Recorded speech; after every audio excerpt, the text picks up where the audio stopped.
and the week. The Oregon Zoo just released this video of Lincoln, their very vocal otter. He was rescued as a pup and is now healthy and happy and living at the zoo's Stellar Cove. He also apparently has a lot to say. Whatever you say, Lincoln, can you be any cuter? Didn't think so. With Lola and Louie, that's this week's edition of The Lowdown. You love otters, don't you? I do. Oh, I really do. So cute. I have those monkeys, too. That was a strange sight. All right, that's all the time we have for this week. We'll see you back here on Monday. Have a great weekend, everybody. News 3 at 5 starts right now. Jamie is the hero in this case. There's no question about it. And she's the one that helped us break the case. Right now at 5, Jamie Kloss found alive, a suspect in custody. Our team coverage starts right now. This is News 3 at 5. Thanks for staying with News 3. 13-year-old Jamie Kloss back with her. Been missing for nearly 3 months after her parents were found murdered in. Deputies say she was able to escape her captor and ran down the road yelling for help. Jamie was found in the town of Gordon around 4:55 yesterday evening. That is in Douglas County, about 65 miles from where she was last seen. This man, 21-year-old Jake Patterson, was taken into custody a short while after Jamie was found. Deputies say they are not currently looking for any other suspects at this time. And tonight we have continuing team coverage. Amanda Quintana, Amy Reed in studio. Keely Arthur is live up in Douglas County tonight where Jamie was found. We start with Amanda, the latest information from authorities. Amanda. Yes, we now know law enforcement has recovered a shotgun they believe is similar to the one used at the Kloss home in October to kill Jamie's parents, James and Denise. Now, that was not the only gun located in the Gordon home where Jamie escaped. The Barron County Sheriff also revealed when law enforcement did catch up to the suspect, he was driving around, believed to be looking for Jamie. He was not home when Jamie escaped. The question still remains, though, why Jamie? At this time, nothing in this case shows the suspect knew anyone at the Kloss home or at any time had contact with anyone in the Kloss family. The suspect had specific intentions to kidnap Jamie and went to great lengths to prepare to take her.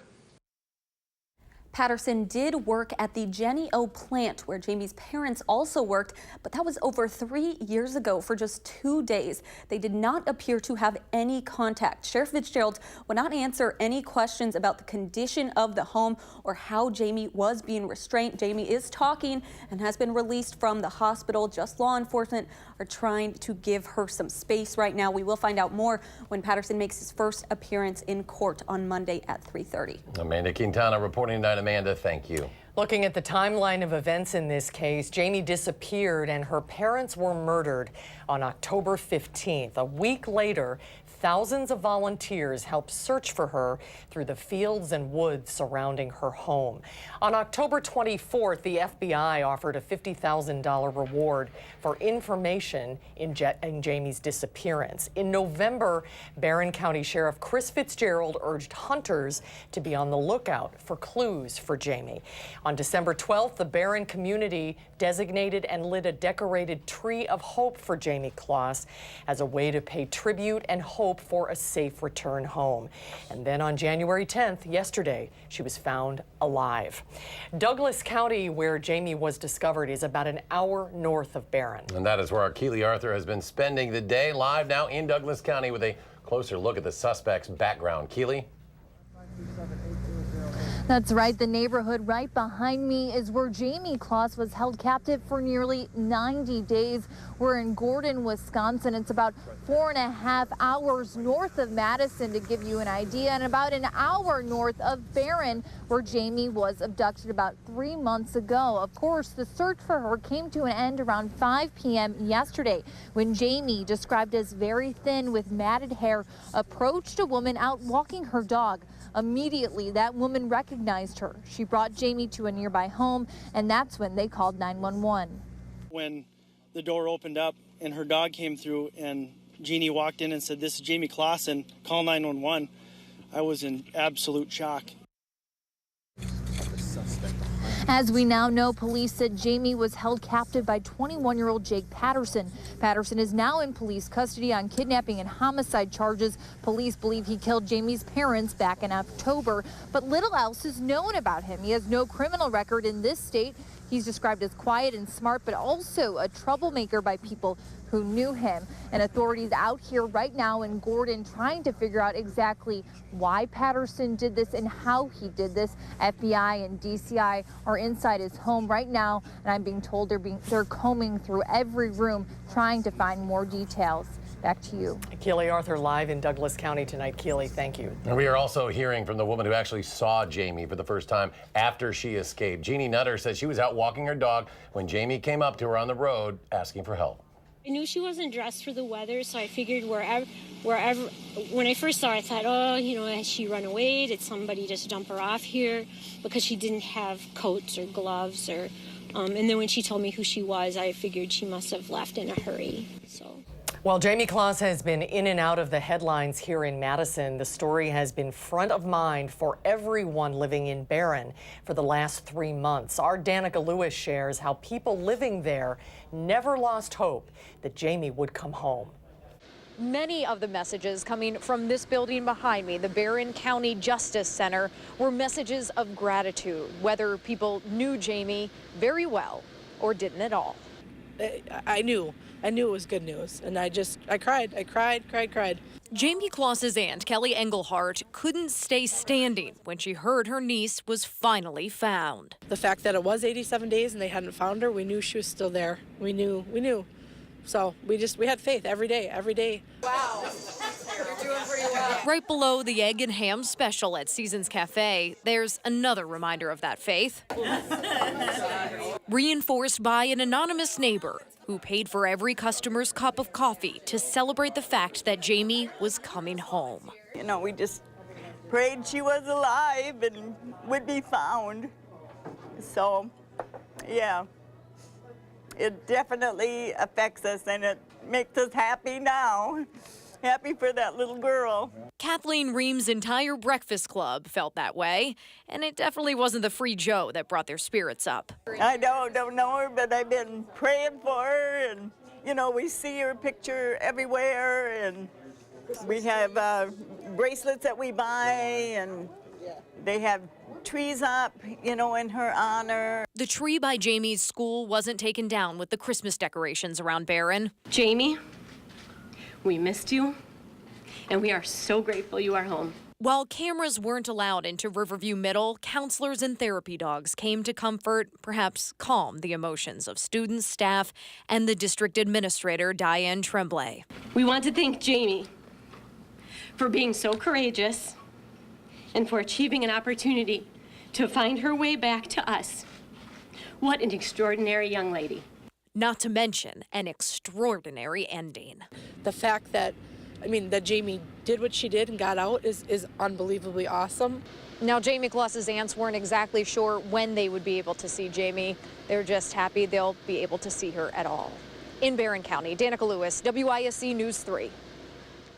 The good news of Jamie's return home is being felt and shared throughout Wisconsin and the country. It's an international story at this point. Just remarkable events, particularly in the hearts of those who helped get us here. And our Amy Reed spoke with 2 Middleton firefighters who answered the call to go help in her search a few months back. She joined us now to share their story of joy today. Amy? Yeah, if you'll remember those first few weeks after Jamie went missing, thousands of volunteers lined up shoulder to shoulder to comb through fields in Barron looking for any shred of evidence. These 2 were some of those people. Brad Subera and Jackie Steele both had time off when Jamie first went missing back in October, and they both wanted to help. They grouped in with these folks who picked up some clues in their search. Ultimately, as time went on and those clues seemed to lead nowhere, it would have been easy to give up, but they remained hopeful and now are celebrating the good news.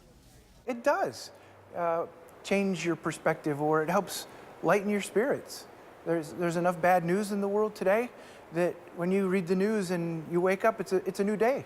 There's new life for a family. Line of work, they have to break a fair amount of bad news to people, so having a story like this, they said, has truly made for a good Friday. And later at 6, I'll show you how this ray of hope is inspiring them as they look to the future. Yeah, journalists like to read this good news too every once in a while. Amy Reed in the News Center. Amy, thank you. And as we mentioned, the suspect Jake Patterson will be in court on Monday. Be sure to stay with News 3 as we learn much more about this case on air, online, also at channel3000.com. Let's get a first check on the weekend forecast now. Dave Caulfield is on the weather patio. Dave? Well, Susan, the snow will just miss much of southern Wisconsin as we head into the next 24 hours. A system to our south affecting spots like St. Louis and Quincy, Illinois. But for us, just a few snowflakes, maybe a snow shower or two. But that is basically it. Doppler track is pretty quiet right now across southern Wisconsin. A live look in Madison at mostly cloudy skies, a little bit on the chilly side on the WISC-TV Skycam, but not too bad. It could be worse this time of year. In the upper 20s in Madison, low 30s in Janesville and Mineral Point. Wind speeds are to the south and east at about 5 to 10 miles per hour, so that's not too bad, but wind chills are still closer to 20 degrees in Madison and the Dells. So temperatures and winds over the next 12 hours kind of hanging out in the upper 20s with mostly cloudy skies. And for tomorrow, a few snowflakes can't be ruled out, but any accumulations or impacts from that system will be well to our south and west. I'll let you know when our best chance of seeing some snowflakes across southern Wisconsin is in your first alert forecast in just a few minutes. All right, Dave, thank you. An update now to some breaking news we had yesterday that was in Walworth County. A 43-year-old man from the Milwaukee suburb of Franklin has been arrested for murder. This is in connection with an investigation in Walworth County. Police discovered the remains of 2 people in a burn pit on a farm near East Troy last night. The suspect was leasing the property. His name has not been released, although the Walworth sheriff says he is a business owner. They're also trying to identify the 2 people found dead. From Dane County Court today, 20-year-old Benjamin Cortez sentenced to 7 years in prison. This was for the April 2018 crash on Midvale Boulevard in Madison that killed Greg Namitz and severely injured his wife Patty while they walked their dog. A criminal complaint says Cortez was traveling at speeds of over 100 miles per hour prior to the crash. He pleaded guilty in October to second-degree reckless homicide and first offense operating while intoxicated. 7 other charges were dismissed. I hope you can one day forgive me and understand that I honestly never meant to hurt you or your loved ones. Go slow. I now know how my actions can affect people in ways that I could never imagine. The only option I can suggest is that you protect the public as thoroughly as the law allows. Now, Greg's wife, Patty, has spent many months recovering from her injuries. Cortez was also sentenced to 5 years extended supervision. And still ahead tonight at 5, the president keeps the spotlight on the border, where he is not letting up as the government shutdown now hits the 3-week mark. The U.S. military confirms it has begun its withdrawal process from Syria. We'll have an update on the progress coming up next. And before we go to break, the win streak ends at 5 for the markets. Both the Dow and NASDAQ in the red today. The Dow off a half a dozen. The NASDAQ off more than 14.5. The S&P lost less than a point. We'll be right back.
Welcome back. The partial government shutdown now 3 weeks old. Tomorrow it'll become the longest in U.S. history. Hundreds of thousands of federal workers are not getting paychecks today, and neither congressional Democrats nor the president appear ready to make any sort of a deal. The vice president, Mike Pence, reassured Customs and Border Protection employees the Trump administration will keep fighting for a border wall. Funding that wall remains the sticking point that's keeping the government closed.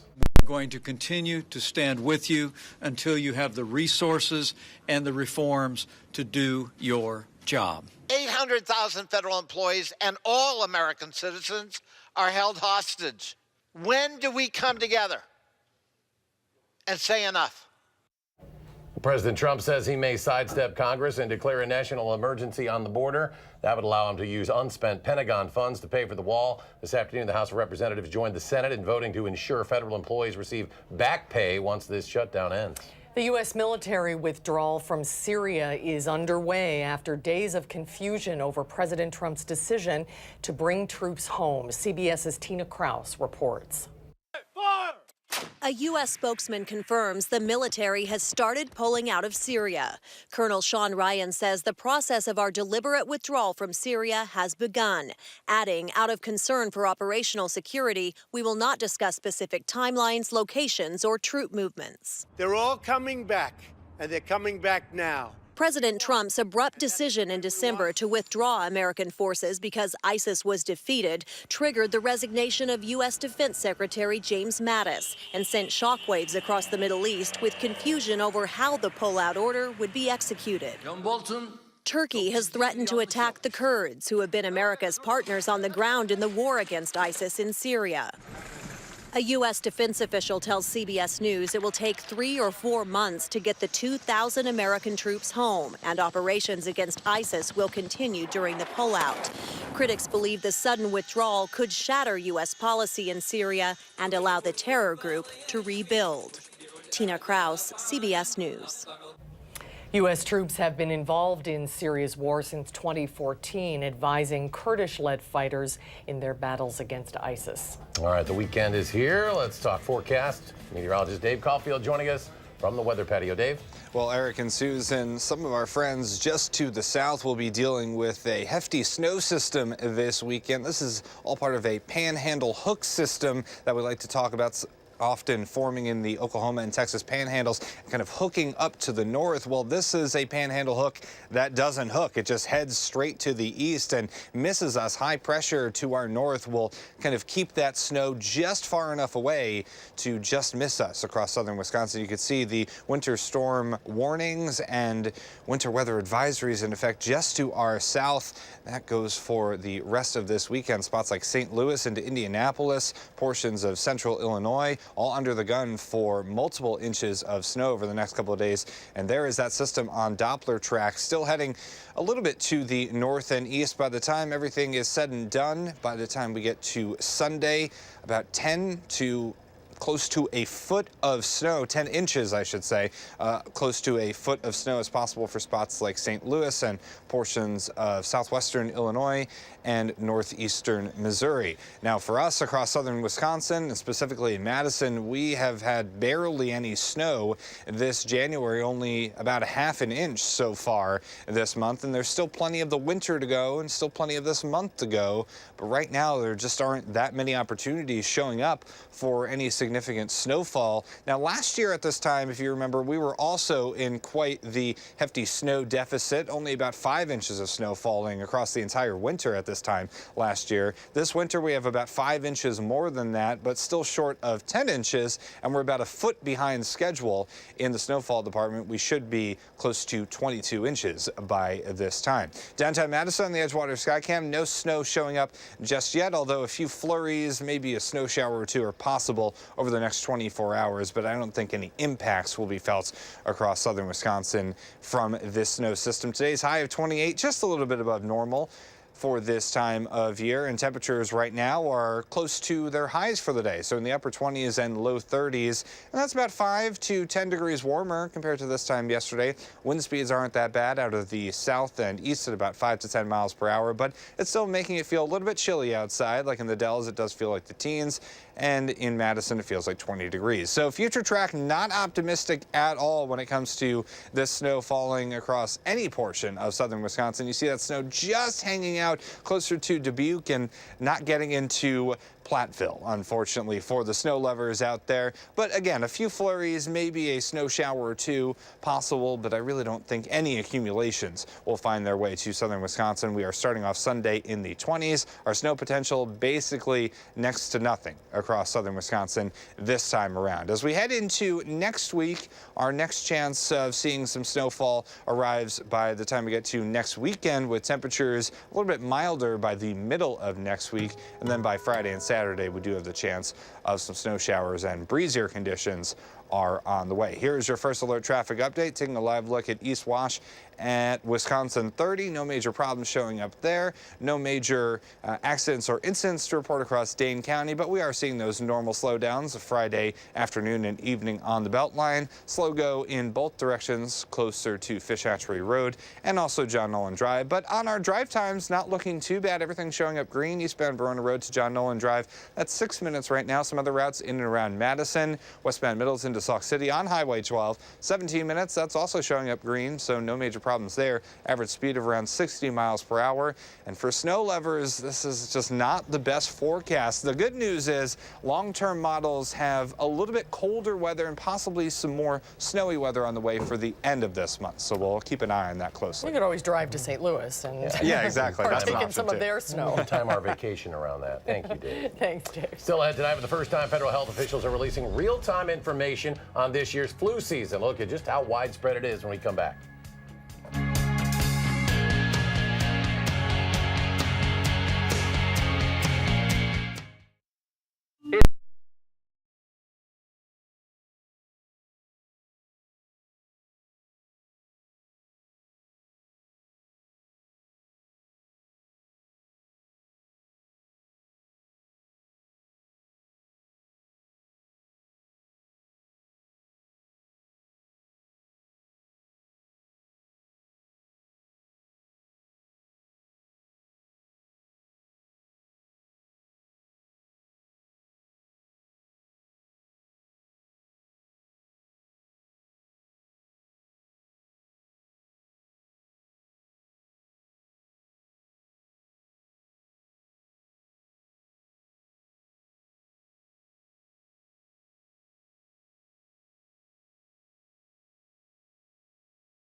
Welcome back, everyone. Flu activity is now widespread in 30 states, and for the first time, government health officials are releasing real-time information on how many people have had the flu so far this season. New data from the CDC shows between 6 and 7 million people have been sick with flu so far. Up to half saw a doctor, and up to 84,000 have been hospitalized. Robots that fetch snacks and unbreakable pantyhose are just some of the new products at the CES in Las Vegas, designed to improve our daily lives. Sounds like something we all need, right? Now, CNET's Cara Suboy shows us some of the high-tech designs companies have conjured up. Opening the fridge to get a drink is a simple task, but it's a big advancement for robots. UBTech's Walker robot aims to be your butler, delivering snacks, hanging your bag, even standing in as a dance partner. Now we're okay. Hello. SoftBank's Pepper robot is designed to enhance your shopping experience. You order online, then pick up in store. I presume you're here to pick up your online order. Do I have that right? Yes. Pepper uses facial recognition to greet shoppers and deliver the right order. Other users who bought this t-shirt also bought these items. Pepper also recommends items based partly on information from this Tally robot, which can identify extra inventory the store may want to unload. If fresh bread is a must-have, the bread bot by the Wilkinson Baking Company can make 10 loaves an hour from scratch. The fully automated bread-making machine measures, mixes, kneads, bakes, and sells bread like a vending machine. Freshly baked loaf of bread ready to take home. There's also high-tech help for your morning routine. If hairdryer cords have you tangled up, perhaps the Volo Go is for you.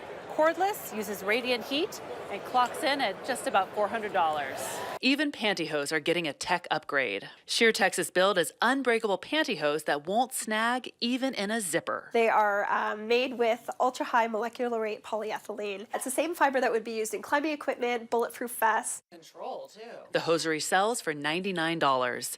In Las Vegas, I'm CNET's Cara Suboy for CBS News.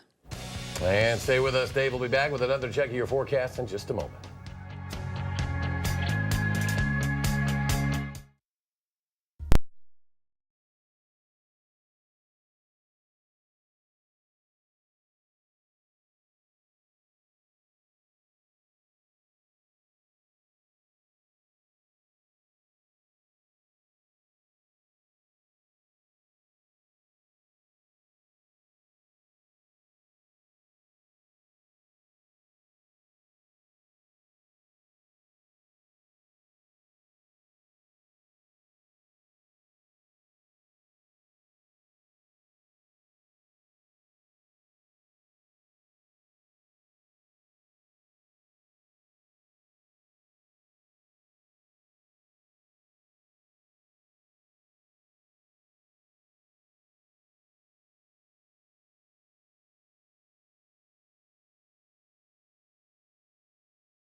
Here's a look at some of the stories we are working on. We will have the results of our new poll on who Americans blame for the government shutdown. Missing teen Jamie Kloss found alive. We will hear from Jamie's family. And we are there as Hamilton debuts in Puerto Rico tonight on the CBS Evening News.